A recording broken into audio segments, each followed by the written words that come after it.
त्यांनी कामाला मतदान केलं. माझ्या विरोधात खूप लोक उभी राहिली, जातीचं पातीचं कॅल्क्युलेशन करून मत डिवाइड करण्याचा प्रयत्न केला. पण जनतेने दाखवलं की कामाला महत्व आहे. आणि त्यांनी मला सांगितलं की लोकशाहीमध्ये विश्वास ठेव, लोकशाही अजून या देशातून संपली नाहीये आणि तुम्ही या वेळेस तेच करून दाखवलं पाहिजे.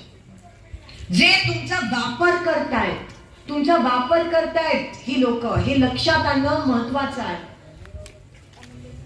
तुमची दिशाभूल करण्याचा प्रयत्न करतायत. म्हणजे एकीकडे शेतकरी उपाशी मरतोय बिचारा, दुसरीकडे त्या विधवा महिलेला डूल नाहीये, युवकाला नोकरी नाहीये, आणि तुम्हाला ह्या सगळ्या गोष्टी कशा सुचतात? मग बरोबर आहे का नाही? पटतंय का नाही तुम्हाला?